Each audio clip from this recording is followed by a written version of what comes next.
မင်္ဂလာပါဒီနေ့မှာတော့အသက်အတန်ပြောင်းလဲချက်ဆိုတဲ့အတန်ထွက်စီးကံတွေအကြောင်းကိုလေ့လာမှာပဲဖြစ်ပါတယ်ဆိုတော့ကိုရီးယားဘာသာစကားကိုလေ့လာတဲ့အခါမှာကိုရီးယားလူမျိုးတွေမျိုးတတ်နိုင်တဲ့များအတန်ထွက်တူအောင်ကိုရီးယားအတန်နဲ့အတူဆုံးဖြစ်အောင်အနည်းဆုံးဖြစ်အောင်ပြောနိုင်ဖို့ဆိုလို့ရှိရင်အတန်ထွက်တွေကိုတိတိကျကျနဲ့မှန်မှန်ကန်ကန်လေးထွက်တတ်ဖို့လိုပါတယ်ဒါကြောင့်မလို့ basic သင်ခန်းစာထဲမှာပဲအတန်ထွက်ပုံထွက်နည်းတွေကိုအတန်အကူအပြောင်းတွေဘယ်လိုမျိုးအတန်ထွက်ကြလဲဆိုတာကိုထည့်ပြီးတော့တင်ကြားပေးတာပဲဖြစ်ပါတယ်ဆိုတော့ဆရာတို့မြန်မာစကားမှာလည်းစကားပုံတစ်ခုရှိရလေးပါတယ်ရေးတော့အမှန်ဖတ်တော့အတန်နဲ့ရေးထားတာပုံစံကတစ်မျိုးတကယ်ဖတ်တဲ့အခါမှာအတန်အတွက်ကတစ်မျိုးအဲ့လိုမျိုးရေးတော့အမှန်ဖတ်တော့အတန်ဆိုလိုပဲကိုရီးယားစကားလုံးတွေကိုဖတ်တဲ့အခါမှာလည်းပဲအတန်အကူအပြောင်းလို့အတန်ထွက်ပြောင်းသွားပုံတွေရှိတယ်အဲ့ဒီအတန်အကူပြောင်းလေးတွေအတန်ထွက်ပုံထွက်နည်းလေးတွေကိုဒီနေ့မှလေ့လာမှာပဲဖြစ်ပါတယ်ဆိုတော့စပြီးတော့ကြည့်ကြည့်ရအောင်နော်အသက်အတန်ပြောင်းလဲချက်နဲ့အတန်စီကံများအဲ့ဒီအသက်အတန်လေးတွေကိုထွက်တဲ့အခါမှာဘယ်လိုပုံစံမျိုးအတန်ထွက်ကြမလဲသူ့ရဲ့အတန်စီကံတွေကဘယ်လိုရှိလဲဘယ်လိုမျိုးအကူအပြောင်းလေးနဲ့ဖတ်ကြလဲဆိုတော့လေ့လာမှာအဲ့တော့ဒီမှာရေးပေးရတဲ့ဥစ္စာတွေကဘာလဲဆိုတော့မေးခွန်းကဝါကြဖြစ်လေရင်အဆုံးသတ်မှာအတန်ကိုပြင့်မှာတဲ့မေးခွန်းကဝါကြဖြစ်အဆုံးသတ်ကိုအတန်ပြင့်ရမယ်တကယ်လို့အခြေဝါကြပဲဆိုလို့ရှိရင်တော့အဆုံးသတ်မှာအတန်ကိုနှိပ်ရမယ်ဒီ dotted line တေးလေးတွေကကျတော့ဘာကိုပြထားလဲဆိုတော့အတန်နည်းနည်းလေးရနေပြီးတော့မှပို့ပြီးတော့မြင့်သွားတယ်ဆိုတာကိုပြထားတာဒါကကျတော့အတန်အမြင့်ရနေအတန်လေးကနှိမ့်လာတယ်ဆိုတာဥမာပြတာနော်ဆိုတော့သူကဘာလို့ဆိုလို့ကျွန်တော်ဆိုနမူနာလေးတစ်ခုရေးပြပေးမယ်ကိုရီးယားစကားမှာဘတ်ဆိုတာကသမင်းမော့တာဆိုတာကစားသည်အဲ့ဒါကိုမှမော်ကော့စော်ယူဆိုတာကဒါကစားပြီးသွားပြီဆိုတဲ့ဘတ်တူးအနေနဲ့ပြောတာဘတ်မော်ကော့စော်ယူသမင်းစားပြီးပြီဆိုတဲ့ဒီပဲအဲ့ဒီကောင်ကိုပဲမေးခွန်းအနေနဲ့မေးလို့ရတယ်အခြေအနေနဲ့လည်းဖြေလို့ရတယ်တကယ်လို့များမေးခွန်းအနေနဲ့သူ့ကိုမေးခွန်းဝါကြအနေနဲ့သုံးမယ်ဆိုလို့ရှိရင်အဆုံးသတ်မှာအတန်ကိုပြည့်ပြရမယ်ဘတ်မော်ကော့စော်ယူဆိုပြီးဟောဒီနောက်ဆုံးသားလေးမှာယူဆိုတဲ့နေရာသားလေးမှာအတန်လေးကိုပြည့်ပြီးဆိုမယ်ဘတ်မော်ကော့စော်ယူဘတ်မော်ကော့စော်ယူသမင်းစားပြီးပြီလားဆိုပြီးတော့မေးခွန်းဖြစ်သွားတယ်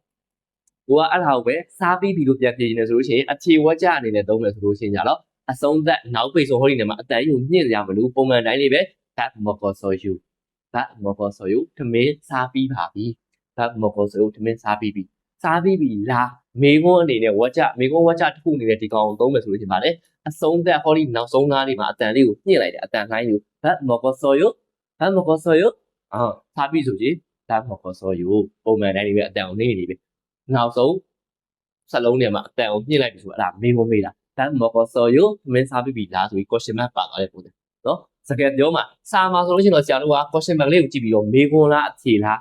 ဒီလိုမျိုး question mark ပါနေဆိုတော့ဒါမေခွန်းသမင်းစားပြီးပြီလားလို့မေးတာဖတ်လို့ရတယ်ဟုတ်လားဟောဒီ question mark မပါဘူးဆိုတော့ဒါသမင်းစားပြီးပြီဆိုယူတန်းပြောတာတကယ်တမ်းစကားပြောမှာကျတော့အဲ့လို question mark ပါလားမပါလားဖမ်းလို့မရဘူးလေတယောက်နဲ့တယောက်အတန်နဲ့လည်းဆက်တန်နေရဆိုတော့သူ့ရဲ့အတန်နဲ့ညိုကြည့်ပြီးတော့ဘတ်မော်ကော့စော်ယူဒါဆိုရှင်နောက်ဆုံးမှာအတန်လေးနဲ့ညှင့်ပြီးတော့ကိုယ်စားပြီးပြီလားလို့မေးတာနော်အဲ့လိုမှမဟုတ်ပဲရိုးရိုးလေးပဲဘတ်မော်ကော့စော်ယူဆိုရင်တော့ဒါသူသမင်းစားပြီးသွားပြီဆိုတဲ့အကြောင်းကိုပြောတာအဲ့လိုလေးသိနိုင်တယ်ဆိုတော့ဒါကိုရေးထားပါမေခွန်းကဝါကြနဲ့သုံးမယ်ဆိုရင်စလုံးသက်အဆုံးသက်ကနောက်ဆုံးတိုင်းကိုအတန်လေးညှင့်ပြီးတော့ပြောလိုက်မယ်ဘတ်မော်ကော့စော်ယူတကယ်လို့ခြေအနေနဲ့သုံးမယ်ဆိုတော့ဘတ်မော်ကော့စော်ယူဆိုပြီးတော့ရိုးရိုးလေးပဲပြောမယ်အတန်လေးကိုပြန်နှိပ်ပြီโอเคဒါကဒီနှစ်ကြောင်းကအဲ့လိုမျိုးသဘောတရားကိုရှင်းပြထားတာပါအဲ့တော့ဒီနေ့အသက်အတန်ကြောင်းလဲတဲ့အတန်စီးကန်းချက်ကိုစပြီးသင်မယ်ဆိုတော့ဒီအခြေခံထဲမှာအသက်အတန်ကြောင်းလဲချက်ကတကယ်တော့အများကြီးရှိတယ်ပေါ့နော်အများကြီးရှိပေမဲ့အရေးအကြီးဆုံးနဲ့သိထားသင့်တဲ့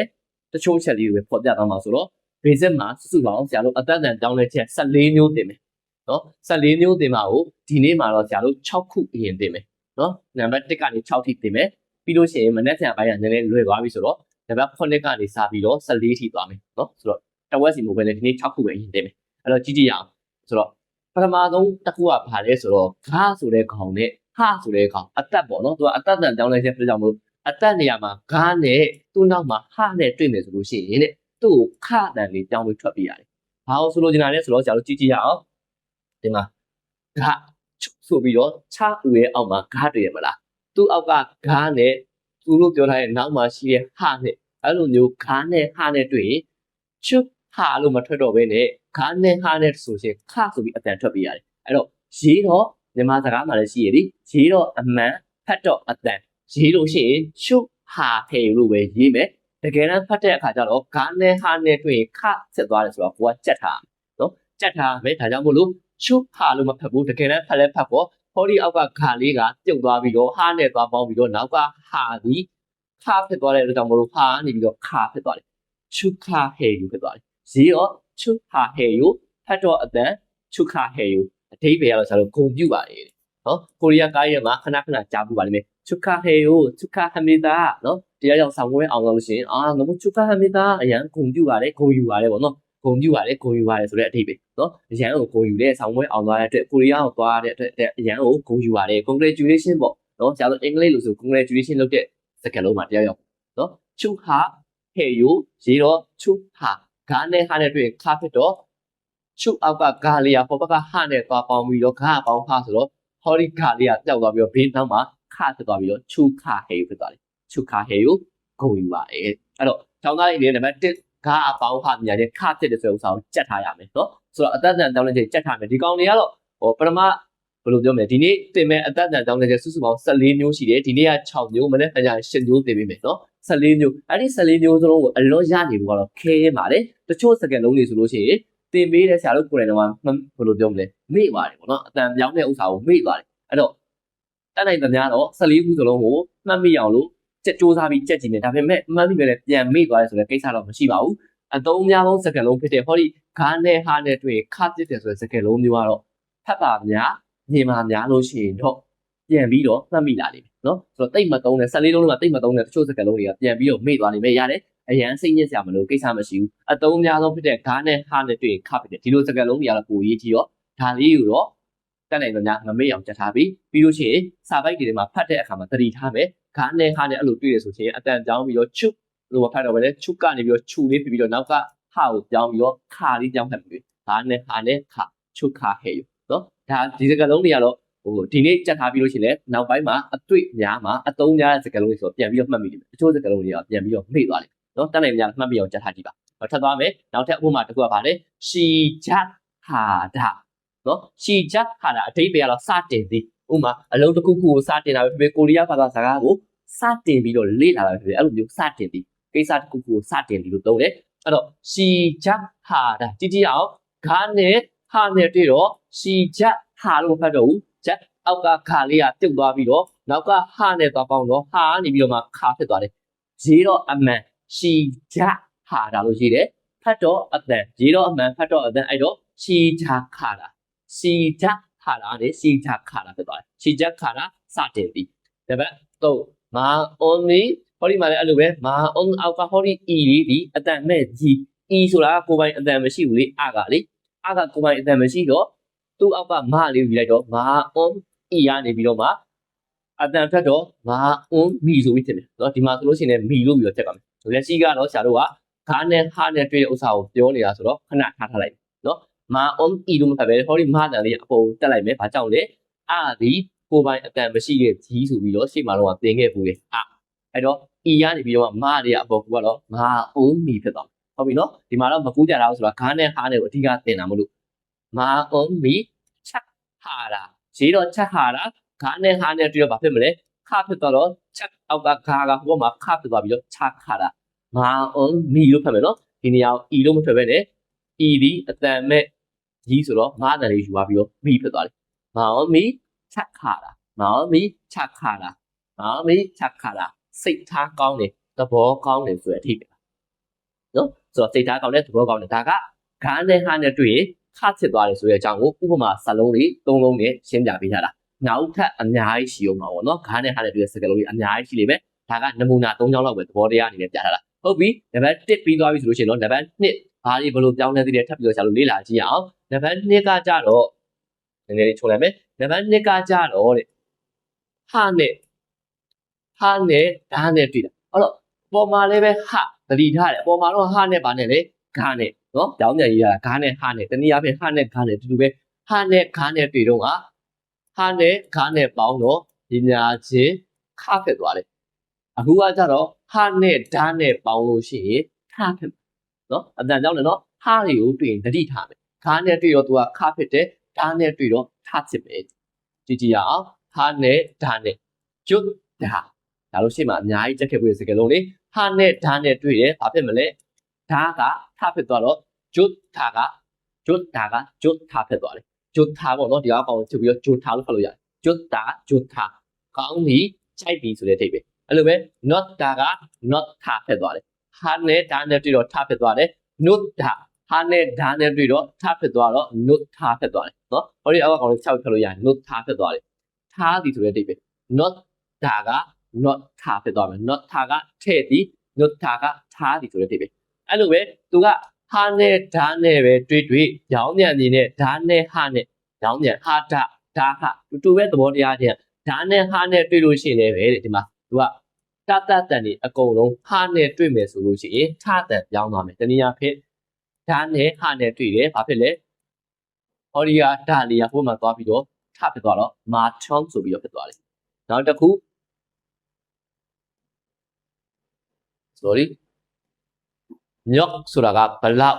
ထညောင်းနဲ့ညော့ထညောင်းဆိုတဲ့ကောင်ကအောက်မှာချရှိတယ်သူပြောချင်တဲ့အဓိပ္ပာယ်ဒီဓာတ်တစ်လုံးနဲ့မဟုတ်ဘဲနဲ့သူကဘာလဲဆိုတော့တတ်တန်နေအကုန်လုံးဘယ်နှလုံးရှိရလဲစားဂျာဓာတ်ဟာဆိုပြီး9လုံးရှိရမလားနော်အဲ့တော့6လုံးကြံအောင်ပါပေါ့နော်အဲ့ဒီကြံတဲ့တတ်တန်6လုံးကစားဂျာချဆိုတဲ့ဟုတ်လားတတ်တန်ကဘာကြီးပါလဲစားဂျာချ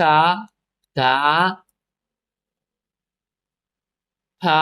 ဟာဆိုပြီး9လုံးရှိရမလားအခုကဟာနဲ့တွေ့ရဆိုတော့ဟာကိုပြန်ချုပ်လိုက်စားဂျာဓာတ်ဆိုတဲ့6လုံးစလုံးဒီဟာနဲ့လာတွေ့မယ်ဆိုရင်ဘာတန်ကြောင်းလဲအကုန်လုံးထတန်ကြောင်းသွားမယ်ဆိုတဲ့အဓိပ္ပာယ်ပေါ့ဟောဒီထကိုလည်းချုပ်လို့ရတာပေါ့နော်ထတန်ကြောင်းသွားမယ်ဆိုတော့ဟောဒီဓာတ်နဲ့ဟာနဲ့တွေ့တော့ထတန်ကြောင်းတော့မဖြောင်းကမဖြောင်းဖြစ်သွားတယ်အဲ့လိုပဲဟောဒီအောက်မှာဗာလဲတတ်တန်စားဂျာချဆိုတဲ့ဟောဒီ1 2 3 4 5လုံးစားဂျာချဓာတ်ဒီပါပါပေါ့နော်ဆိုတော့5လုံးကြနော်ဆိုတော့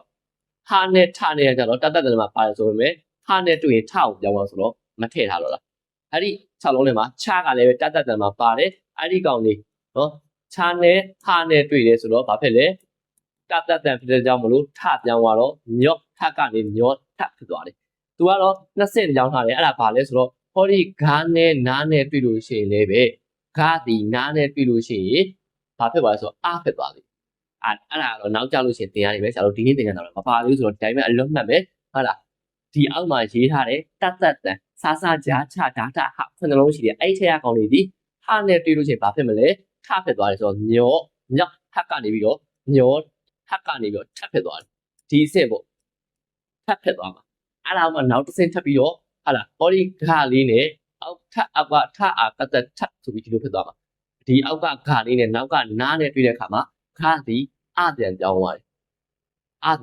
ဒါကြောင့်မလို့20ပြောင်းပြီးတော့ညောထက်ညောဖြစ်သွားတာဘယ်နဲ့တန်းလဲနော်ခလေးတွေကြောက်တတ်တယ်သူငယ်တန်းလား4တန်းလား5တန်းလားဘယ်နဲ့တန်းလဲဒီစကားလုံးနောက်တစ်ခုထပ်ကြည့်မယ်ဂျာဆိုတာကကောင်းမုတ်အောက်ကပါလေစကိုတွေ့ရမလားတတ်တန်နေလို့ပြောထားရလေစရဲ့ဂျာရဲ့ချရဲ့ဓာရဲ့ထနဲ့ဟာနဲ့ကတော့မလုံးဘာလို့လဲဆိုတော့အဲ့ဒီတတ်တန်5လုံးဒီဓာနဲ့တွေ့ရင်အဲ့ဒါ sorry အဲ့ဒီဓာဆိုတာကဒီတတ်တန်နေဒီဟာနဲ့တွေ့လို့ရှိရင်ထကိုကြောက်လာဆိုတော့ဟာနဲ့ထနဲ့ကမထည့်ထားလို့ဟုတ်လားတတ်တန်နေတဲ့ကစဆိုတဲ့ကောင်ဒီနောက်မှာဘာနဲ့တွေ့လဲဟာနဲ့တွေ့လို့ရှိရင်အမြဲတမ်းပါတယ်တတ်တန်နေဒီဟာနဲ့တွေ့ရင်ထတန်ကြောင်းဖက်ကလည်းဆိုတော့စကပြုတ်သွားပြီးတော့နောက်မှာဟာနေရာမှာဟဲ့မဟုတ်တော့ပဲနဲ့ထကြောင်းကတော့ဟဲ့ဖြစ်သွားတယ်ဂျာမုတ်ဟဲ့ယူကနေပြီးတော့ဂျာမုတ်ဟဲ့ယူဖြစ်သွားတယ်ဂျာမုတ်ဟဲ့ယူဖြစ်သွားတယ်နော်မလုံးတက်ဘူးဆိုတဲ့အထိပ္ပယ်မကျွမ်းကျင်ဘူးဆိုတဲ့အထိပ္ပယ်နော်တနည်းအားဖြင့်မင်းဆိုင်ငယ်စီးရလားဂျာမုတ်ဟဲ့ယူကောင်းမစီးတတ်ဘူးမကျွမ်းကျင်ဘူးနော်ဒါမျိုးအထိပ္ပယ်မှာသုံးတယ်ဂျာမုတ်ဟဲ့ယူကနေပြီးတော့တတ်တန်တွေကဟာနဲ့တွေ့တော့ထဖြစ်ပါတယ်ဆိုရင်မုတ်ဟဲ့ယူအဲ့တော့နှစ်မျိုးယူရပြီးပြန်သွားမယ်ဒီနေ့သင်ခန်းစာမှာအပေါ်ဆုံးကဂါကဟာနဲ့တွေ့လို့ရှိရင်ခဖြစ်တယ်တတိထားရနော်ဟာကိုပြန်တတိထားရတယ်ဂါဒီဟာနဲ့တွေ့တော့ခဖြစ်တယ်နော်အခုကကြောက်တော့ဗါလေဟာဒီတတ်တန်ဒီဒီမှာကတော့ဓာတ်တလုံးနဲ့ရေးထားမယ်ဓာတ်တလုံးနဲ့မဟုတ်ဘူးဘာတွေပါသေးလဲတတ်တန်ထဲမှာစလည်းပါမယ်ဟုတ်လားစလေးလည်းပါမယ်စလုံးလည်းပါမယ်ဂျလည်းပါမယ်ချလည်းပါမယ်အခုရေးထားတဲ့ဓာတ်လည်းပါမယ်ဓာတ်တွေအကုန်လုံးကဗါလေနော်တကယ်တော့တတ်တန်9လုံးရှိရနော်ဘာပါသေးလဲဆိုတော့ဆရာတို့ဗါလေစားဂျာဓာတ်ဆိုတော့ထဟာဆိုပြီးဒီလို9လုံးချက်ခဲ့ရဒီထနဲ့ဟာနဲ့ဘာလို့မပါလဲရှင်းရှင်းလေးပဲလေဟုတ်လားဒီတတ်တန်တွေကဟာနဲ့တွေ့မယ်ဆိုမှတော့ဟာကဘလို့ပြန်ပါတော့မှာလေ ဟာနဲ့တွေ့လို့ရှိရင်ဘာဖြစ်သွားလို့လဲထဖြစ်သွားတာအဲ့ဒီအတိုင်းဂျိုတာကနေပြီးတော့ဒီမှာတော့အောက်ကအသက်လေးချုပ်ပြီးတော့ဖတ်ပြီးဂျိုတာကဂျိုထ not တာက not ထ not တာကဒီကောင်လေးချုပ်ပြီးတော့ no ထဖြစ်သွားပြီဘာလို့လဲဟာနဲ့ဒါနဲ့ပေါင်းတော့ no ထဖြစ်သွားပြီအဲ့လိုပဲမဒါဆိုတဲ့တတ်တန်တွေဒီဟာနဲ့တွေ့လို့ရှိရင်ထဖြစ်မယ်တူတူပဲเนาะရှင်းနောက်ပြောင်းသွားတာပဲရှိတယ်ဟာဒီတတ်တန်နဲ့တွေ့တယ်တတ်သက်ဒီဟာနဲ့တွေ့တယ်တတ်သက်ဒီဟာနဲ့တွေ့တယ်ထတန်ပြောင်းပြီးရတယ်မတ်ဖြောင်းမာချောင်းတတ်သက်တန်ဆိုတဲ့နေရာမှာဓာတ်တုံးနဲ့ထည့်ပြီးစဉ်းစားလို့မရဘူးတတ်သက်တန်အကုန်စဉ်းစားမယ်ချသည်လဲတတ်သက်ချသည်ဟာနဲ့တွေ့တော့ဘာဖြစ်လဲတတ်သက်တန်တွေကဟာနဲ့တွေ့ရင်ထဖြစ်တော့ထဖြစ်သွားတယ်ထအောက်မှာကတ်သက်လေးရှိရဒါပေမဲ့အဲ့ဒီကတ်သက်ကဒီနောက်ကနားနဲ့ကတ်သက်နဲ့နားနဲ့တွေ့လို့ရှိရင်အဖြစ်တယ်ဒါကြောင့်မလို့ဆိုပြီးဟုတ်လို့မရေးပဲနဲ့ထဆိုတဲ့ကောင်ကိုကတ်သက်ကလေးကိုတစ်ခါထပ်ပြီးတော့အသက်ပြောင်းပြီးတော့ထမ်းဖြစ်သွားတာညောထန်ညောဘယ်နဲ့တန်းလဲဂျာမုတ်ဟေယူကနေပြီးတော့တတ်တန်နေပြီဟလာတတ်တန်အကုန်လုံးစလဲတတ်တန်ပဲတတ်တန်ဒီဟာနဲ့တွေ့တဲ့အခါမှာထဖြစ်သွားတယ်နော်ထပြောင်းသွားတယ်ဆိုတော့မုတ်ဟေယူကနေမိုးထည့်ယူဖြစ်သွားတယ်ဟဲကနေပြီးတော့ထည့်ဖြစ်သွားတယ်ဆိုတော့နှစ်ခုပြီးသွားပြီနော်ဆိုတော့အတတ်ပြောင်းလဲချက်လေးကနည်းနည်းတော့ခက်ပါတယ်တေချာလေးအိုင်အောင်ဆက်ပြီးတော့လိုက်ပြီးတော့လေ့လာမယ်ဒါလာတိုင်းနောက်ထပ်တစ်ခုအဲ့ဒါဘာလဲဒါပြီးဟာပဲဟုတ်လားဟာကိုတွေ့တိုင်းမှာသတိထားတယ်ဟာဒီဘာနဲ့တွေ့ရတယ်ဒီတစ်ခေါက်ကြတော့ဂျာနဲ့တွေ့တာရှေ့မှာတော့ဆရာတို့ကပါလဲခါဒီဟာနဲ့တွေ့တယ်တစ်ခါနောက်တစ်ခုဟာဒီဓာနဲ့တွေ့တယ်အခုနောက်တစ်ခုဟာဒီဂျာနဲ့တွေ့တယ်အဲ့တော့ဟာကဘာနဲ့ပဲတွေ့တွေ့သတိထားနေတယ်ခါနဲ့ပဲတွေ့တွေ့ဓာနဲ့ပဲတွေ့တွေ့ဂျာနဲ့ပဲတွေ့တွေ့သတိထားနေရဆိုတော့အခုသင်ခန်းစာမှာဟာဒီဂျာနဲ့တွေ့လို့ရှိရင်ချတန်လေးပြောင်းပေးရတယ်တနည်းအားဖြင့်ကျွတ်ကျွတ်တာကောင်းသည်ကျွတ်ကြည်ဆိုတော့ကောင်းတာပေါ့ဆိုတဲ့အထိပဲအဲ့ဒီကျွတ်ကြည်ရေးတော့ကျွတ်ကြည်ရေးတော့အမှန်ကျွတ်ကြည်လို့ရေးမယ်တကယ်တမ်းဖတ်တော့ဟာနဲ့ဂျာနဲ့တွေ့တဲ့မှာချတန်ပြောင်းပေးရဆိုတော့ကျွတ်ကြည်ကနေပြီးတော့မှဟာဒီကိုပဲရောက်လာတော့ဂျိုဆိုပြီးကြံခဲ့မယ်ဟာနဲ့ဂျာနဲ့ပေါင်းလိုက်တော့ဂျီကချီဖြစ်သွားတယ်ကျွတ်ကြည်ကနေကျွတ်ချီ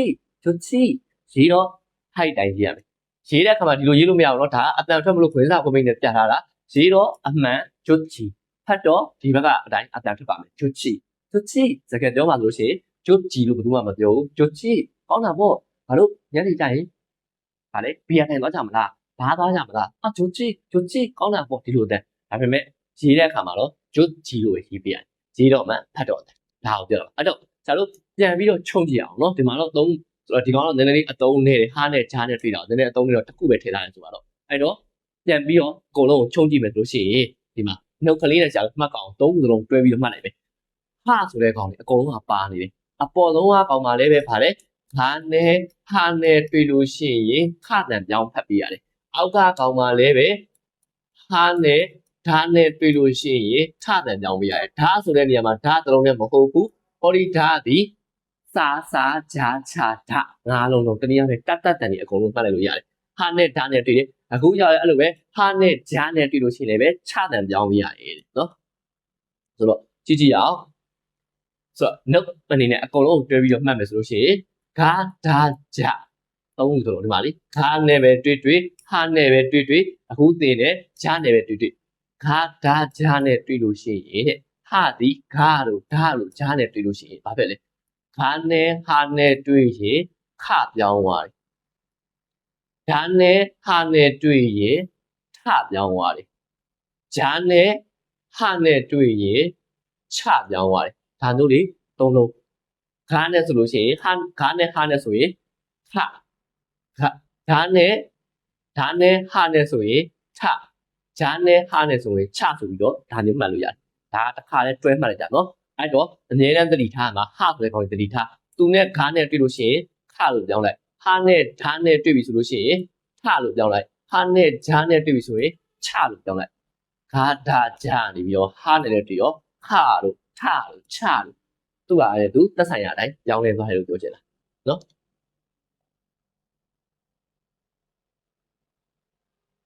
โอเคဆိုတော့ကြည့်အောင်နော်ဒါဆိုရှင်3ခုထိပြီးသွားပြီလို့ပြောလို့ရတယ်နော်โอเคဆိုတော့နံပါတ်4ခုမြောက်ကိုထပ်သွားကြည့်အောင်4ခုမြောက်ဆိုတော့4ခုမြောက်က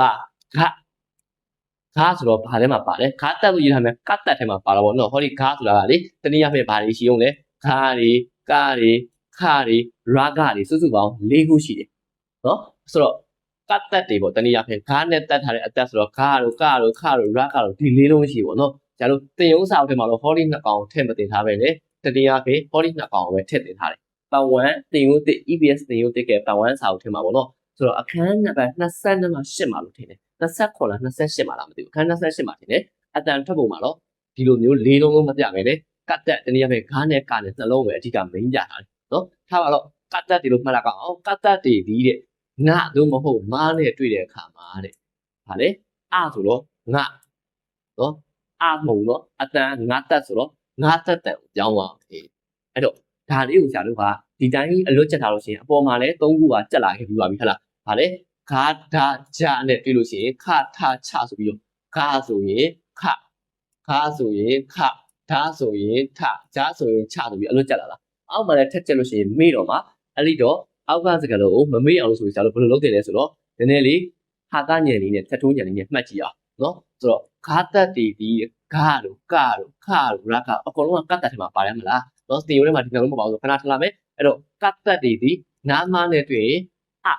တနည်းအားဖြင့်ငါဖြစ်သွားတယ်ဖြစ်တာမို့လို့ငါဖြစ်သွားတယ်အဲ့တော့ဟာကလေးနဲ့တွေ့ပြီးမှတ်ကြည့်အောင်ကတ်တက်ဆိုတော့ဟောဒီခေါင်လေးကိုဆရာတို့ကကတ်တက်ဖြစ်တဲ့တမို့သူ့ကိုကိုဆိုပြီးတော့ဟာကလေးနဲ့မှတ်လိုက်မယ်ဗါလေကိုအတိတ်တွေကဗါလေကတ်တက်တီဂါရောကရောဟုတ်လားရာခပဲလားဗါလေခပဲလားကိစ္စမရှိဘူးဒီလေးလုံးကြိုက်ချလာလို့ရတယ်နော်ဆိုတော့တင်ရိုးဆောင်ထဲမှာဒီနှလုံးအကြောင်းမပြောပဲဒီရှေ့ကဂါနဲ့ကနဲ့ပြောထားတာဆိုတော့ဆရာတို့ကသူ့ကိုဆိုပြီးတော့မှတ်လိုက်မယ်ကတ်တက်လည်းဖြစ်တယ်ခါနဲ့ကနဲ့ကိုအဓိကပြောတာဆိုတော့ကိုဒီရဲ့နောက်ကနားနဲ့မားနဲ့ကိုဆရာတို့ကဘယ်လိုမှတ်တယ်လဲဆိုတော့မြန်မာစကားမှာလေနွားမဆိုလို့ရှိရင်ဘယ်လိုပြောလဲနမလို့ပြောလေဒီမှာတခါတလေမိဘတွေဆုံးကိုသားသမီးဆုံးမလို့ရှိရင်လေဒါလည်းတမီးမွေးလို့ရှိရင်နင်နမကဘာဖြစ်လဲညာဖြစ်တယ်ဆိုပြီးတော့အဲ့လိုမျိုးပြောခံရတာခဏလာရှိတယ်ငယ်တော့ကြားဘူးတော့ပေါ့နော်အဲ့တော့နားနဲ့မားနဲ့ကိုဆရာတို့ကနွားမဆိုမရေးနဲ့ကွာနွားမဆိုဖတ်ကြတာလည်းထောက်တာဆိုတော့နမလို့ဖတ်လိုက်နမအဓိကနွားမလို့ဆိုတဲ့အတိတ်ပဲနဲ့ရေးချင်တာပေါ့နော်ဆိုတော့ကိုအားတဲ့နမနဲ့တွေ့တယ်တနည်းအားဖြင့် main ကလေးပေါ့ကွာကောင်းပါလိမ့်နော်နမလေးနဲ့တွေ့လို့ရှိရင်ကိုဒီတဲ့နမနဲ့တွေ့လို့ရှိရင်တဲ့ဘာဖြစ်သွားလဲဟောဒီကနော်ငါတက်ဆိုပေမဲ့နဲ့ရေးရတာဆိုတော့သွားတယ်အဲ့တော့ဒီလိုမျိုးလေးဟာတာလေးနဲ့မှတ်ကြည့်အောင်ဒါဆိုတစ်ခါလေးတန်းပြီးမှတ်မိသွားပြီကိုဒီနမနဲ့တွေ့ရင်သွားတယ်ဆိုလိုချင်တာကကိုလို့ခေါ်တဲ့ကတ်တက်တနည်းအားဖြင့်ဂါဟုတ်မဟုတ်ရင်ကပဲလားကပဲလားကိုထဲမှာပါတယ်ကိုဒီနမလို့ခေါ်တဲ့နာမနော်နာမမလို့နမလို့ရေးရတာနော်နမဆိုတဲ့ main ကလေးတွေပေါ့ကွာထားပါတော့နော် main ကလေးတွေနမလို့ပဲပြောလိုက်တော့နော်ဒီနေရာမှာတော့အာသာအနေနဲ့မှတ်ကြတာဆိုတော့အဲ့တော့ကိုဒီနမလို့ခေါ်တဲ့ main ကလေးတွေနော်နှမလို့လည်းပြောလို့ရပါတယ်နော်နာမကိုကောင်းပါလေနမဟာသာဆိုတော့ကိုဒီနာမလို့ခေါ်တဲ့နမတွေနဲ့တွေ့ပြီဆိုလို့ရှိရင်ဘာစကားမှမပြောနိုင်မဆိုနိုင်ပဲတဲ့သွားတယ်โอเคကြည့်အောင်ဟာတက်ဘာလဲကိုဒီနမနဲ့တွေ့လို့ရှိရင်တက်ကိုသွားတယ်အဲ့တော့ဘယ်လိုမှကြည့်အောင်ဟန်ဂုမအဓိပ္ပာယ်ကတော့ကိုရီးယားစကားဟန်ဂုဆိုတာကကိုရီးယားအားတော့လက်သက်တော့မာဆိုတာကကျောင်းဆိုင်ချက်ပြီးသားစကားဟန်ဂုဆိုတဲ့ကိုရီးယားနဲ့မာဆိုတဲ့စကားပေါင်းရတာကိုရီးယားစကားအဲ့တော့ရေးတော့ဟန်ဂုမာလို့ရေးတယ်တကယ်တမ်းဖတ်တော့ဘယ်လိုအတန်ထွက်ကြမလဲကြည့်အောင်မှတ်ပါတယ်ကိုဆိုတဲ့ကောင်လာပြီ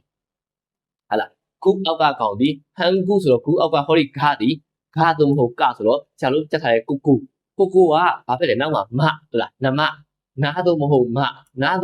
ဆိုတဲ့နမနဲ့တွေ့ပြီကိုဒီနမနဲ့တွေ့လို့ရှိရင်ဘာဖြစ်သွားလဲဆိုတော့ဟလာခုအောက်ကနာနဲ့တွေ့ပြီဆိုတော့ကိုဒီနမနဲ့တွေ့ရင်သွားတယ်ဆိုတော့ဟန်ဂုဆိုတဲ့ခေါင်းကနေပြီးတော့မှကတ်တက်ကဘာဖြစ်သွားလဲဆိုတော့ဒီမှာသွားတယ်ဆိုတော့ကိုသွားပြီဒီမှာအဲ့ဒီကိုကြီးကသွားပြီဟန်ဂုကနေပြီးတော့ငါတက်ကြီးဖြစ်သွားပြီဆိုတော့ဘလို့အတန်ထွက်လဲဂွန်ငါတက်တယ်ဟန်ဂွန်မာရေးတော့ဟန်ဂုမာအတန်ထွက်တော့ဟန်ဂွန်မာနော်ကိုကနမနဲ့တွေ့ရင်သွားတယ်အဲ့လိုမျိုးမှတ်မယ်ပြန်သွားမယ်ဆရာတို့ဗာလေဂါတို့ကတို့ဆိုတာကကိုဆိုတဲ့တတ်တွေကိုပြောတာကိုဒီဗာလေနာမလို့ခေါ်တဲ့နမမိန်းကလေးနမတွေနဲ့ဆိုပြီးတော့တွေ့သွားပြီဆိုလို့ရှိရင်ကိုဒီနမလို့မိန်းကလေးတွေနဲ့တွေ့တဲ့အခါမှာသွားတယ်စောသွားတယ်အဲ့တော့ပြန်ကြည့်မယ်ကုမင်းနဲ့ဟောဒီဂါဥတော့ခုအောက်ကဂါဆိုတဲ့ကိုလာပြီနောက်မှာဗာလေနမဆိုတဲ့မနဲ့တွေ့ပြီအဲ့တော့ဘာဖြစ်လဲကိုသွားပြီဆိုတော့ကိုလိုက်ဟာလားဂါဒီငါတက်ဖြစ်သွားပြီ အောက်ကခဒီကိုဒီနမနဲ့တွေ့တော့ဟုတ်လား sorry ကိုဒီနမနဲ့တွေ့တော့အကတော့ကုကနေပြီးတော့ဂွန်ငါတက်တယ်ဆိုအဲ့ကုမင်ရေးတော့ကုမင်အတန်ထက်တော့ကုကဂွန်မင်တိုင်းသူကြည်သားနော်တိုင်းသူကြည်သားတွေနိုင်ငံသားတွေကိုကုမင်လို့ရေးပြီးတော့အတန်ထက်တော့ဂွန်မင်ဟန်ကူမှာရေးတော့အမှန်ဟန်ကူမှာအတန်ထွက်ရင်ဟန်ကူမှာကုမင်လို့မထဘူးဂွန်မင်နောက်တစ်လုံးကြည့်အောင်ဟညောင်းရေးတော့ဟညောင်းကြည့်မယ်ဟာအာတော့ဟာအစားတော့ကတ်တက်ပဲဘာဖြစ်နေလဲကိုဒါနဲ့ကားမှာပါလဲကိုရဲ့နောက်မှာဘာကိုတွေ့နေဆိုတော့နမလို့ခေါ်တဲ့နွားယူနော်နားကိုတွေ့နေတယ်နွားကြီးတော့စစ်ကုန်ပြီစာသိတဲ့အားတွေပါကုန်နော်နမတဲ့ကနားတော့မဟုတ်မလို့ပြောပြီးသားနော်သူကနားပဲလာမပဲလာအခုကနားလာတယ်ကိုဒီနမနဲ့တွေ့ပြီးမှနောက်ကနားဒီမှာနားနဲ့တွေ့ပြီဆိုဘာဖြစ်သွားလဲကိုဒီအသွားပြီအဲ့တော့ဟတ်မဟုတ်တော့ပဲဟမ်းဖြစ်သွားတယ်ညောင်းကတော့ညောင်းပဲဟတ်ညောင်းရေးတော့ဟတ်ညောင်းအတန်ထွက်တော့ဟမ်းညောင်းတယ်စာတင်နှစ်နော်ဥပမာထားတော့တက္ကသိုလ်တက်မယ်စာတင်နှစ်ဘယ်နှစ်ရှိတယ်၄နှစ်ရှိတယ်နော်ဖက်စီယာစကန်ရီအဲ့လိုစာတင်နှစ်ကိုပြောတာဟုတ်ပြီနောက်တစ်လုံးစာဖတ်ကြည့်အောင်ရှေ့မှာတော့ထွက်ခဲ့မှုတယ်ရေးတော့ဘက်မန်ဆိုတာကတောင်းဘက်ဆိုတာက100တောင်းတဲ့အဲ့တော့ကျတော့ရှေ့မှာတော့ပြောခဲ့မှုတယ်100တောင်းနဲ့သိန်းနဲ့ဂျားထဲမှာယူနစ်တစ်လုံးဘာလုပ်မလဲအတိုးလျှော့လုပ်မယ်တောင်းကနေသိန်းကိုတက်ပြီးခေါ်နေတယ်ဆိုရင်ပိုများသွားတာဆိုတော့သုံးညတစ်လုံးကိုပြန်လျှော့ပြီးခေါ်မယ်100တောင်းဆိုတာ30သိန်း10သိန်းအဲ့ဒီ10သိန်းမှာလည်းအဲ့လိုပဲကြည့်အောင်ဘာအောက်ကဂမှာပါတယ်အသက်ဂကိုပါနေတယ်အဲ့ကိုကနောက်မှာဘာလဲနမနဲ့တွေ့လို့နားမလို့ပြောရမှာလားအခုဘာနဲ့တွေ့လဲရှေ့မှာတော့ကနားနေနဲ့တွေ့တယ်နားနဲ့တွေ့တယ်မားနဲ့တွေ့တယ်အခုကမားနဲ့တွေ့တယ်ကိုဒီနမနဲ့တွေ့တော့အသွားတော့ဘက်ကနေပြီးတော့ဘင်းဖြစ်သွားတယ်ဘင်းနန်ရေးတော့ဘက်နန်ဖတ်တော့ဘင်းနန်10သိန်းโอเคဒါကနံပါတ်4ကိုဒီနမနဲ့တွေ့ရင်အသွားတတ်တယ်ဟုတ်ပြီနော်ကိုဒီနမလို့ main ကလေးမျိုးနဲ့တွေ့ရတော့ဘာသာမှမပြောနိုင်ပဲလေစောအပါဆိုပြီးမှတ်လိုက်ပါဒါဆိုလို့ရှိရင်ဒီသင်ခန်းစာအတွက်ပကတင်သွားမယ်အဲ့တော့ဆရာတို့အပေါ်ကဟာလေးကိုပြန်သွားမယ်အဲ့ဒီကိုနမနဲ့တွေ့တော့အသွားတယ်ဆိုတဲ့ဥစ္စာကဘာမှဆရာတို့တွေ့ခဲ့ဘူးလေဆိုတော့ဒီနေရာမှာတွေ့ခဲ့ဘူးလေဟုတ်လားနော်ညော့ဆိုတဲ့ဗာလဲချသည်ဟာနဲ့တွေ့တယ်နော်ချသည်ဟာနဲ့တွေ့တော့ဘာဖြစ်သွားလဲဆိုတော့ထဖြစ်သွားတော့ညော့ကညောဖြစ်သွားတယ်အောက်ကချနဲ့ဟိုဘက်ကဟာနဲ့တွေ့တော့ထဖြစ်သွားတယ်ထအောက်ကခေါင်းကကတ်တက်ပဲရှိရုံပဲနောက်မှာကညောရှိမယ်ဒါကဒုတိယအဆင့်ဂျာချနဲ့ဟာနဲ့တွေ့တော့ညောအောက်ကချပြုတ်သွားတယ်ထဖြစ်သွားတယ်ထကတ်တက်ဖြစ်သွားတယ်ထနဲ့နောက်မှာညောဒီမှာလာပြီခကိုနော်ကိုဆိုတဲ့ကောင်ဒီနမဆိုတဲ့ဟာလားနားနဲ့တွေ့တော့ဘာဖြစ်သွားလဲအသွားတော့ညောထန်းညောဖြစ်သွားတယ်ဒါကြောင့်မလို့ဟောဒီကောင်ဒီချက်ကနေပြီးတော့နောက်တစ်ဆင့်ကြောင်းပြီးတော့ကိုကနမနဲ့တွေ့သွားလို့အသွားတယ်ထန်းဖြစ်သွားလားညောထန်းညောဖြစ်သွားလားနှစ်ဆင့်ကြောင်းလာတာပေါ့နော်ဆိုတော့ဒါကိုတစ်ဆင့်ကျော်ထားတာအဲဆိုဒီအောက်က level 4ကိုဒီနမနဲ့တွေ့ရင်အတယ်ဆိုတော့စာလေးကိုအလွတ်ချက်ပြီးဆိုတော့နားလေတော့ပြီဆိုတော့ကျလို့နောက်ထပ်တစ်ခုထပ်သွားကြည့်ရအောင်ဒါနော်ဒါထဲမှာဘာလဲဆိုတော့စားဂျာဒါထဟဆိုပြီးတော့တတ်တန်9လုံးရှိရမလားအခုကတော့ဟမပါဘူးအဓိကကတော့စားဂျာဒါထလို့ခေါ်တယ်6လုံးနော်တတ်တန်နေဆိုပြီးအလွယ်တကူမှတ်လို့လည်းရတယ်ဟကလွဲပြီးတော့ပေါ့နော်တတ်တန်9လုံးမှာဟကလွဲပြီးတော့ဟာဒီတတ်တန်နေဒီနမနဲ့တွေ့ရဆိုလို့ရှိရင်နွားတန်ပြောင်းသွားတယ်ဒီမှာနွားတန်ပြောင်းသွားနားဆိုတော့ဆရာတို့ကအလွယ်တကူနွားတန်ပြောင်းမယ်ဒီနာကအပေါ်ကအတိုင်းပဲနမလို့ပဲမှတ်လိုက်တော့မယ်နမနော်အဲ့လိုပဲမှတ်လိုက်နမဟုတ်ပြီအဲ့တော့တတ်တန်ဆိုတော့ဆရာတို့ထပ်ပြီးတော့မှတ်ကလင်အောင်လို့ဆိုပြီးတော့ပုံစံလေးတစ်မျိုးနဲ့ထပ်မှတ်မယ်နော်ဒါသူကဒီမှာဓာတ်လို့ရေးမယ်ဓာတ်ဒီဘယ်ထဲမှာပါတယ်တတ်မှာပါမလားဟေးတတ်တန်ဆိုပြီးနမနဲ့တွေ့တဲ့အခါမှာနွားတန်ပြောင်းသွားတယ်အဲ့တော့တတ်ကိုဘယ်လိုမှတ်ကြမလဲစဉ်းစားကြည့်အောင်တတ်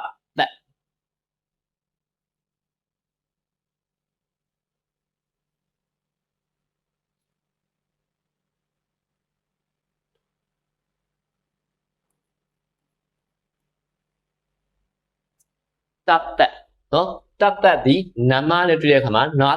တန်ပြောင်းသွားတယ်ဆိုပြီးအမှတ်တယ်အဲ့တိုင်းပဲအရင်မှတ်ထားအောင်တတ်ကတော့ ဘလူးနဲ့မှန်ကောင်းမှမသိဘူးခုနကတတ်ကတော့ကိုဆိုပြီးအလွယ်တကူမှတ်လို့ရတယ်တတ်ကြတော့ဘာနဲ့မှတ်ခံမှမသိတော့တတ်လို့ပဲဒီတိုင်းမှတ်ထားလိုက်ပါဦးနော်ဆိုတော့တတ်ဒီနားမနဲ့တွေ့တဲ့ခါမှာနွားသံပြောင်းသွားတယ်အဲ့တော့တတ်လို့ပြောတဲ့ဒီမှာစရရောကြားရရောချရရောဓာရရောထရရောအကုန်ပါတယ်နော်ကြည့်ရအောင်တတ်တန်နေပြီနောက်ကဘာလဲနမနဲ့တွေ့တဲ့အခါမှာနွားသံပြောင်းသွားဆိုတော့ဟောဒီဒုဆိုတဲ့စကားလုံးရှိမယ်ဒုအောက်ကတတ်ကြားဓာထဟောဒီတတ်ဒီနောက်မှာနမနဲ့တွေ့တဲ့ခါမှာနွားသံပြောင်းသွားဆိုတော့ဒုအောက်ကခေါင်းဒီနွားသံပြောင်းသွားနှားဖြစ်သွားမယ်ဒုကနေပြီးတော့ဒွန်းဖြစ်သွားတယ်ဒုနောက်ကနမနဲ့တွေ့တော့ဒွန်းဖြစ်သွားတယ်ဒွန်းဆိုရီဗါလေကြားရတော့အတန်ဆိုရီဆိုတာအတန်နော်အဲ့တော့ရေးတော့ဒုနွန်းဆိုရီတကယ်တမ်းအတန်ထက်တော့တတ်တယ်ဒီနမနဲ့တွေ့တဲ့အခါမှာလဲနွားသံပြောင်းသွားဖြစ်တော့မလို့ဒွန်းနွန်းဆိုရီဆိုပြီးတော့ဖြစ်သွားမယ်နော်โอเคဆက်သွားမယ်မိတာမိနွန်းစာတဲ့တတ်ဒီနမနဲ့တွေ့တဲ့အခါမှာနွားသံပြောင်းသွားရဆိုတော့ဟောဒီတကနာဖြစ်သွားတော့မိကနေမင်းဖြစ်သွားတယ်မင်းနွန်းစာတဲ့ယုံကြည်ရတဲ့လူနော်နောက်ကစာရန်ကလူရှိကမိတာကယုံကြည်သည်ယုံကြည်ရတော့လူ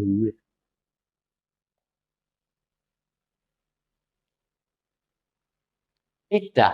ဗါလေအကုန်ပါလေတတ်ဆိုတဲ့အချိန်မှာဓာတ်တလုံးနဲ့မကြည့်ရဘူးစရရောဓာရရောချရရောဓာရရောနော်တတ်တန်အကုန်လုံးခကလွယ်ပြီးတော့6လုံးစလုံးအဲ့ဒီ6လုံးစလုံးတတ်တန်တွေဒီနမနဲ့တွေ့ရင်နွားသံပြောင်းသွားတယ်ဆိုတော့နပြောင်းသွားတယ်ဣကနေပြီးတော့မှအင်းဖြစ်သွားတယ်အင်းနုံကinnon qua innon go okay မတ်တာဗါလေတတ်တန်နဲ့ဂျာလီနော်ဒီမှာပါတယ်တတ်တန်ခုနှစ်လုံးနဲ့မှာဟာကလွယ်အကုန်ပါတယ်အဲ့ဒီတတ်တန်ဒီဗါလေနောက်ကနမလို့ခေါ်တဲ့ခေါင်းနဲ့တွေ့ရောနွားသံပြောင်းသွားရဲဆိုတော့အောက်ကတတ်တန်ဒီနွားသံပြောင်းသွားတော့နားဖြစ်သွားတော့မတ်ကနေပြီးတော့မှမန်ဖြစ်သွားမှာပေါ့မန်နုံကောနော်ရေးတော့မတ်နုံကောအတန်ထွက်တော့မန်နုံကောလို့ထွက်တာပေါ့ဒါကတစ်ပတ်5ခုမြောက်ဥစ္စာနော်ဘောမှာတော့ဆရာတို့ကဟာသာလေးနဲ့ခါနဲ့ကနဲ့ဆိုတော့ဟောဒီကောင်လေးကတ်တက်ထဲမှာပါတော့ကတ်တက်ကိုအလွယ်တကူ sorry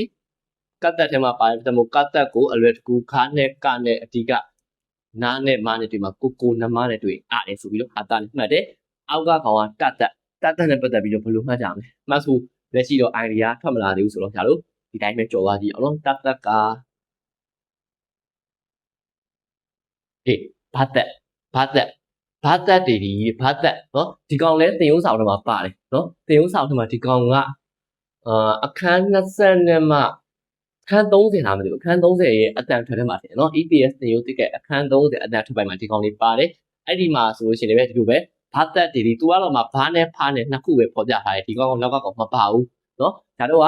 ဘာနဲ့ဖားနဲ့နှလုံးနဲ့မှတ်ကြည့်လို့ရှိရင်တစ်ခါလဲအလွယ်တကူမှတ်ချပလိုက်ဘာသက်တွေအကုန်လုံးဘာသက်တွေဒီနာမနဲ့တွေ့လို့ရှိရင်မတန်ပြောင်းသွားတယ်နော်ဒီတစ်ခါတော့ဗါလေရှေ့မှာတော့ဆရာတို့ဗါလေကိုကနမနဲ့တွေ့တော့ကိုကြတော့ဂါသက်ဖြစ်တဲ့ကိုကနမနဲ့တွေ့တော့အသွားတယ်ပြီးတော့တတ်တန်နေဒီဗါလေနမနဲ့တွေ့တော့နွားတန်ပြောင်းသွားတယ်အခုကကျတော့ဗါလေမဖြစ်သွားမတူးနော်သူလိုက်နေသူသွားလားအဲ့တော့ကြောင့်ကြည့်အောင်ဟောဒီဘာသက်ဆိုတဲ့ကောင်တနည်းအားဖြင့်တင်ရိုးစာအုပ်ထဲမှာတော့ဆရာတို့ဒီကောင်နှလုံးမပါဘူးဒီရှေ့ကနှလုံးပဲနော်ဘာနဲ့ဖားနဲ့အဲ့တော့ဆရာတို့ကဘာတက်လဲဖြစ်တယ်ဘာနဲ့ဖားနဲ့ဆိုတော့သူ့အလွယ်တကူမှတ်လို့ရအောင်လို့ဘာနဲ့ဖားနဲ့ဆိုတော့ဘုံကျူလို့မှတ်ကြည့်ဟောင်းနော်ဆိုတော့ဘုံကျူကြလို့ရှိရင်တော့လာပြီးတော့မြစ်တာပို့နေဦးမယ်နော်ဘုံကျူအားတဲ့နမနဲ့တွေ့လို့ရှိရင်တဲ့ဘာဖြစ်သွားလဲဆိုတော့မားဘက်လိုက်သွားတယ်မားဘက်လိုက်တယ်ဆိုတော့စကားကြားဦးတယ်မလားအဲ့မြန်မာစကားမှာပြောရလေအမေဖေတွေကဆုံးမလို့ရှိရင်နင်ကဘာလဲနင်ရီစာထီတော့မခံချင်ဘူးလားဗါတယ်နေမားဘက်လိုက်ပြီးတော့မိုက်ဖက်ပါသွားတာလားအဲ့လိုမျိုးနော်ဘိုးချူလဲအဲ့လိုပဲဘိုးချူလဲနမလို့မိန်ကလေးလူနဲ့တွေ့ရောဗါတယ်မိဘတော်တက်ခံပြောပြီးတော့မားဘက်လိုက်ပြီးတော့မိုက်ဖက်ပါသွားတယ်အဲ့တော့ဒါလို့ဒါဆိုလို့ရှိရင်မှတ်ကလွယ်သွားပြီဟလာဘိုးချူဘာဖအရှိမတော့ဗါလဲခါနဲ့ကနဲ့ဆိုတော့ကိုအခုကဘာနဲ့ဖားနဲ့ဆိုတော့ဘိုးချူခါနဲ့ကနဲ့ကိုကဘာဖြစ်သွားလဲနမနဲ့တွေ့တော့သွားတယ်နော်ငါတက်ပြောင်းသွားတယ်ဆိုတော့ NGA ငါတက်ပြောင်းသွားတာပြီးတော့အလယ်မှာဖာတင်ခဲ့ရတယ်ဆိုတော့တက်ဗါလဲစားချာဒါထအဲ့ကောင်လေးကြောင့်အရှိကြီးဆိုဆရာတို့ခါတာနေလည်းမှတ်ကြတာမလွယ်ဘူးကွာနော်မလွယ်တော့ဟလာစားချာဖြစ်တဲ့တက်တွေဒီ တတ်တွေကနမနဲ့တွေ့တော့အဲ့ကောင်တွေအကုန်လုံးဘာဖြစ်သွားလဲနွားတန်ပြောင်းကုန်တယ်ဟုတ်လားစကလုံးတွေကအများကြီးဆိုတော့မှတ်မိတော့အကုန်လုံးနွားတန်တွေဖြစ်ပြီးတော့နွားတန်ပြောင်းသွားတယ်လို့မှတ်လို့ရတယ်အခုဘိုချူနော်ဘာနဲ့ဖနဲ့ဘိုချူနမနဲ့တွေ့တော့မဘက်လိုက်ပြီးတော့ဘိုချူသည်မိုက်ဖက်ပါသွားတယ်မှာမတန်ပြောင်းသွားတယ်ကြည့်ရအောင်ဘာတက်တနည်းအားဖြင့်ဘိုချူသည်နမနဲ့တွေ့တော့မဘက်လိုက်ပြီးတော့မတန်ပြောင်းသွားတယ်အဲ့တော့ဘယ်လိုဟာမျိုးလဲကြည့်အောင် it မတ်တယ် it ဆိုတဲ့ကောင်ဘိုချူဒီမှာဘာဘိုချူဘာရဲ့ဖရဲ့နှလုံးဆိုရင်စဉ်းစားမှာဘာဒီနောက်မှာဘာလဲမဘက်လိုက်သွားပြီဟုတ်လားနမနဲ့တွေ့နားတော့မဟုတ်မနဲ့တွေ့တဲ့ခါမှာနမနဲ့တွေ့တော့မဘက်လိုက်ပြီးတော့မိုက်ဖက်ပါသွားတယ်ဆိုတော့ဟောဒီဘိုချူဒီမဘက်လိုက်ပြီးမိုက်ဖက်ပါတော့ it ကနေပြီးတော့မှ in ဖြစ်သွားတယ်နောက်ကကောင်ကတော့ map ပဲ in map ဆိုပြီးဖြစ်သွားတယ်ထပ်သွားကြည့်မယ်နောက်တစ်လုံး in map ဆိုတာကဘာလဲဆိုတော့ဆရာတို့ grade ရတာ map ကအရတာ it ကပါဇက်သမင်းစားတယ်နေမကောင်းဘူးမလား grade ရတာမရှိဘူးအဲ့ဒီဥစ္စာကို it map လို့ခေါ်တယ်နောက်တစ်ခုက map ကသမင်း map ကအရတာ map map ရှိတော့ map map အတန်ထက်တော့ map ကသမင်းအရတာအဲ့တော့ကြည့်အောင် map map မှာလည်းအဲ့လိုပဲအောက်ကဘာလဲဆရာတို့တက်ထားတယ်ဘာဖလို့ခေါ်တယ်ဘိုချူဒီနောက်မှာဘာကြီးလဲနမနဲ့တွေ့ရင်မဘက်လိုက်ပြီးမိုက်ဖက်ပါသွားဆိုတော့ဟောဒီဘာအောက်ကဘိုချူဆိုတဲ့ဘာအောက်ကခေါင်းဒီဘာဖဘိုချူဒီနောက်ကနမနဲ့တွေ့တော့ဟုတ်လားနာမဆိုတဲ့နမနဲ့တွေ့တော့မဘက်လိုက်ပြီးတော့မိုက်ဖက်ပါသွားတော့တတ်မဟုတ်တော့ဘဲနဲ့မဖြစ်သွားတော့မဘက်လိုက်ပြီးတော့မိုက်ဖက်ပါသွားတယ်တတ်ကနေဘန်းဖြစ်သွားဘန်းမက်ရှိတော့အမှန်တတ်မက်ဖတ်တော့အတန်ဟောဒီအတန်ထက်ဖတ်ကြမယ်ဘန်းမက်သမင်းအရတာနော်ပေါ်က green နော်စားလိုက်တဲ့ပါဇက်တဲ့ green ရတာအောက်ကဘန်းမက်သမင်းအရတာနော်โอเคဒါဆိုရင်ဆရာတို့ဒီနေ့6ခုပဲတင်ပါဆိုတော့ဒီမှာပြန်စပြီးတော့နားလိုက်အဲ့တော့ဒီ3ခုလေးကိုတစ်ခါပြန်မှတ်မယ်အပေါ်မှာတော့ဆရာတို့3ခုမှတ်ပြီးသွားရင်နော်1နဲ့3အတူချုပ်ပြီးဘယ်လိုမှတ်မလဲဟုတ်လားဟာဒီအရင်တည်းသတိထားမယ်ဟာဒီဂါနဲ့တွေ့တဲ့အခါမှာခတန်ထွက်တယ်ဟာဒီဓာနဲ့တွေ့တဲ့အခါမှာခတန်ထွက်တယ်ဂျာနဲ့တွေ့တဲ့အခါချဖြစ်တယ်ဂါနဲ့တွေ့ရင်ခဓာနဲ့တွေ့ရင်ထဂျာနဲ့တွေ့ရင်ချဆိုပြီးအလုံးမှတ်တာ3ခုတွဲပြီးတော့နောက်4 5 6ခုကြောက်ဘယ်လိုမှတ်မလဲဂါနဲ့ကနဲ့အဓိကသွားမယ်ဒီနှလုံးကတိတ်ပြီးတော့မသုံးဘူးဆရာတို့တင်ဥစာအုပ်ထဲမှာလည်းမပါထားဘူးเนาะ EBS တင်ဥစာအုပ်ထဲမှာအတန်ထွက်ပိုင်းကိုတင်တဲ့အခါမှာဟောဒီဂါနဲ့ကနဲ့နှလုံးပဲတင်တာမလို့ဆရာတို့ကဂါနဲ့ကနဲ့ကိုဆိုပြီးမှတ်လိုက်မယ်ဂါကကိုဒီနမနဲ့တွေ့တဲ့အချိန်မှာဘာစကားမှမပြောနိုင်တော့ဘူးအားပါတယ်เนาะအဲ့နမပြောနေတာကိုနားထောင်ပြီးတော့သူဘာမှမပြောအားပါတယ်ကိုနမနဲ့တွေ့အားတယ်ဟလားဒါကြောင့်မလို့ကိုဒီနောက်ကနမဆိုတဲ့မားနဲ့တွေ့တော့အားသွားတော့ကိုကဘာဖြစ်သွားလဲကိုကအားပါတယ်ဆိုတော့ဟန်ဂူဆိုတဲ့စကားလုံးကနေဟန်ဂွန်ဆိုပြီးဟောဒီဂါဒီကအားဖြစ်သွားတယ်เนาะဒီလိုမျိုးကိုဒီနမနဲ့တွေ့အားတယ်ဆိုပြီးတော့တစ်ခုမှတ်ခိုင်းထားတယ်ပြီးလို့ရှိရင်ဆရာတို့ဒီနေ့တွေ့ပါတယ်နောက်ထပ်တစ်ခုဒီကောင်ကြတော့ပါတယ်တက်သူကကြတော့မှတ်လို့မရအောင်စာဂျာချဓာထ1 2 3 4 5 6လုံးလောက်ရှိတယ်6လုံးလောက်ရှိတော့ဆရာတို့ဟာသားနေမှတ်ချင်တော့ဘယ်လို့မှမှတ်လို့မရအောင်လေတော့စာဂျာချဓာထ6လုံးလောက်ရှိမှတ်တော့ဘူးဆရာတို့ကတက်လို့ပဲအလွယ်တကူမှတ်လိုက်တော့ပဲနော်အကုန်လုံးကဘာတွေထဲမှာပါတယ်ဆိုတော့တက်တွေမှာပါတယ်အဲ့ဒီတက်ကွာအရန်များတယ်အတက်9တန်တင်တော့ကအများဆုံးအတက်ကဘာလဲတက်မလားတက်လည်းတင်အကုန်နွားတွေဖြစ်ပေါ်ဘာမှမပြီးဘူးနော်ဆရာကြီးကတောင်းတာပြောတယ်ဗာလေတက်လည်းတင်ရောခွန်းလုံးလောက်ရှိရောရေးချက်ပါဆိုတော့ပဲရေးမချက်လာတဲ့ကောင်လေးအကုန်ခွေးစစ်ရောဘာမှမပြီးဘူးတက်တင်တော့အဲ့တော့အခုဒီမှာတော့တက်နဲ့တွေ့တဲ့တက်ဒီနမနဲ့တွေ့တဲ့အခါမှာအကုန်ဘာဖြစ်လဲနွားဖြစ်ကုန်တာပဲနော်တက်တွေဒီအကုန်နမနဲ့တွေ့တဲ့အခါမှာဘာဖြစ်လဲအကုန်နွားငံကြောက်ကုန်တယ်ဘာကြောင့်လဲအသက်များတော့မှဒီမှတ်ပြီးလို့နော်အဲ့တော့ဒီမှာတက်တွေဒီဟလာနာမဆိုတဲ့နားနဲ့တွေ့တော့အကုန်နွားဖြစ်သွားတယ်ဆိုတော့အောက်ကတက်ဆိုတဲ့ကောင်ကနွားဖြစ်သွားတော့ဘာဖြစ်လဲနွားခံကြောင်းကတော့ဒီလိုဖြစ်သွားမယ်နားဖြစ်သွားတယ်sorry ဒုံဖြစ်သွားမယ်ဒုကဒုံဖြစ်သွားမယ်တက်ဒီနမနဲ့တွေ့တော့အကုန်နွားဖြစ်သွားတာဆိုတော့မိအောက်ကကောင်ဒီနွားဖြစ်သွားတော့ min နားတက်တယ်ဆိုပါပဲ min itta ဆိုတဲ့ကောင်ဒီဘာလဲတက်ထဲမှာပါတယ်စာဂျာချမှာတက်ထဲမှာပါတယ်တက်ဒီနမနဲ့တွေ့တဲ့အခါမှာအကုန်နွားဖြစ်သွားတယ်ဆိုတော့ it ကနွားဖြစ်သွားတယ်ဆိုတော့ in ဖြစ်သွားတယ်in nung go mat nung go man nung go အကုန်နွားဖြစ်ကုန်တာဘာမှမှတ်မိရောနော်တက်တွေဒီအကုန်နွားဖြစ်ကုန်တယ်တက်လည်းရောက်လဲရောက်ပေါ့ဆရာတို့ဟာသားလည်းမှတ်ချင်တယ်ဆိုတော့ဒီလိုမှတ်လို့ရတယ်အသက်9တက်ရှိတာတက်လည်းရောက်ရောအကုန်နွားဆန်ကြောင်းကိုမဖတ်တတ်တော့နော်နမနဲ့တက်တွေဒီနမနဲ့ပြီးတော့အကုန်နွားဆန်ကြောင်းကိုမဖတ်တတ်တော့ဟုတ်ပြီနောက်ဆုံးတစ်ခုဒီနေ့တွေ့ပါတယ် ပိုကျူနော်အဲ့တော့အဆိုတော့ဘူးကျူဆိုလို့ရှိရင်တွေ့လို့ရှိရင်တော့ငါ့ကိုဆဲနေပဲဒီကနေပြီးတော့ခလောက်ပါရဲ့နော်ဟာသားအနေနဲ့ဟလာဘာတက်တနည်းအားဖြင့်ဘာတွေဖတွေဘာစတွေဘာဖတွေပါတယ်ဒါပေမဲ့တင်ဦးဆောင်တဲ့မှာဟောဒီရာဖနဲ့ဘာစကြောင့်မပြောထားဘူးဘာနဲ့ဖနဲ့ပဲအဓိကပြောတာမလို့ဆရာတို့ကဘိုးကျူဆိုပြီးတော့အလွယ်တကူလေးဟာသားလေးနဲ့မှတ်မယ်ဘိုးကျူဒီနမနဲ့တွေ့တဲ့အခါမှာဟာလားနမလို့ main ကလေးမျိုးနဲ့တွေ့ရောဘာဖြစ်သွားလဲသူဒီမားဘက်လိုက်ပြီးတော့မိုက်ဖက်ပါသွားတယ်အမေတော်ပြန်ခံပြောရတယ်ဆိုတော့မားဘက်လိုက်သွားတယ်ဘိုးကျူကအဲ့တော့ဘိုးကျူဒီနမနဲ့တွေ့တော့ဟာလားမားနဲ့တွေ့တော့မားဘက်လိုက်သွားတယ်ဆိုတော့ဟောဒီ if ဆိုတဲ့အောက်ကဘာလေးကမားဘက်လိုက်ပြီးတော့မိုက်ဖက်ပါသွားတော့မားဘက်လိုက်လို့မရဘူးလောက်ကြပါမားဘက်လိုက်တော့ if ကနေ impact သွားတယ်နော်ဘိုးကျူဒီအောက်မှာဘာဆိုတဲ့ဘိုးကျူဒီမှာဘာပဲပါစရာနော်ဖပါလဲရှင်လဲသုံးရမှာပဲဖပဲလာလာဖပဲလာလာနောက်ကနမလို့ခေါ်တဲ့မနာတော့မဟုတ်မဒီမှာကမတခါကလေးမှာနာလည်းနိုင်တာပါပဲဘိုးကျူဒီနမနဲ့တွေ့တော့မားဘက်လိုက်ပြီးမိုက်ဖြစ်သွားတော့ပတ်ကနေပြီးတော့မှဘန်းဖြစ်သွားတယ်ကြီးတော့ဗန်မတ်ဖတ်တော့ဘန်းမတ်ထမင်းအရသာဒါကဆရာတို့အတတ်တန်ကြောင်းလဲချက်ဒီနေ့အတွက်ကို6မျိုးသင်ပေးခဲ့တာပဲဖြစ်ပါတယ်စုစုပေါင်းဆိုဆရာတို့ basic မှာတော့အတန်တွေကိုကိုရီးယားလူနဲ့တက်နိုင်လို့အတူနိုင်အောင်ဆိုပြီးတော့ထွက်ချင်တယ်ဆိုလို့ရှိရင်သူ့ရဲ့အတန်ပြောင်းထားတဲ့စီးကန်တွေဘယ်တကယ်လုံးနဲ့တွေ့ရင်ဘယ်လိုအတန်ပြောင်းပြီးတော့ဖတ်ကမလဲဘယ်လိုအတန်ထွက်လေးထွက်ပေးရမလဲဆိုတဲ့ဥစ္စာတွေကို